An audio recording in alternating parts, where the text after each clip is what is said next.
Hai, Assalamualaikum warahmatullahi wabarakatuh. Nama saya Ahmad Nur Abdurrahman. Saya dari kelas X IPS 1, nomor absen 01. Dan kesempatan kali ini saya akan membacakan terjemah dari teks pahlawan kita, yaitu Martha Christina Tiahahu. Martha Christina Tiahahu adalah pahlawan nasional perempuan pertama yang gugur di medan perang saat bertempur melawan Belanda demi mempertahankan tanah Maluku yang kaya akan hasil bumi.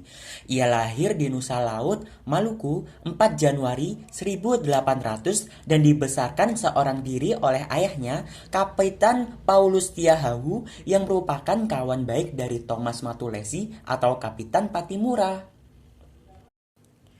Sejak kecil, perempuan yang akrab disapa Martha Christina ini sering mengikuti ayahnya dalam rapat pembentukan kubu-kubu pertahanan hingga pada akhirnya di usia yang ke-17 tahun, ia turut andil dalam pertempuran melawan Belanda di desa Ou, Ulat, Pulau Saparua.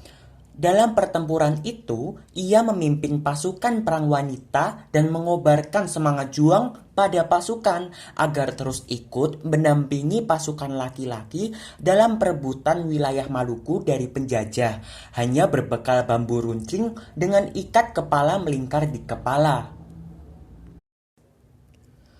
Bersama dengan para pejuang tanah Maluku yang lain, Martha Christina cukup membuat kerepotan Belanda. Saat itu, pimpinan Belanda, Richmond, tewas tertembak dalam pertempuran membuat Belanda semakin sengit dalam melancarkan aksinya. Dengan persenjataan lengkap, pasukan Indonesia berhasil dipukul mundur dan beberapa pentolan pasukan ditangkap untuk dijatuhi hukuman mati, termasuk ayah Martha Christina, Kapitan Paulus Tiahahu. Mendengar kabar eksekusi yang akan dilakukan Belanda terhadap ayahnya, Martha Christina berusaha untuk membebaskan ayahnya dari hukuman yang dijatuhkan.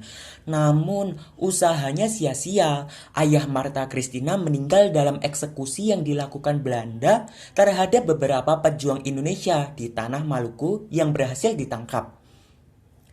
Sepeninggal ayahnya, Martha Christina digiring bersama pejuang lainnya yang tertangkap untuk dipekerjakan secara paksa di perkebunan kopi yang ada di Pulau Jawa.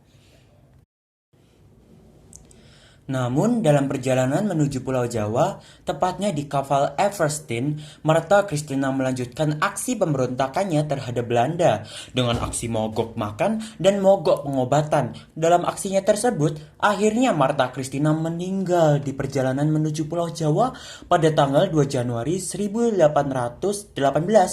Jasadnya kemudian dibuang di Laut Banda dan namanya ditetapkan sebagai pahlawan nasional pada tahun 1969. Berkat pengorbanannya tersebut, pemerintah Maluku membuat monumen untuk mengenang jasa Martha Christina. Nah, sekian tugas saya menerjemahkan teks biografi pahlawan nasional. Semoga bisa membantu teman-teman. Wassalamualaikum warahmatullahi wabarakatuh.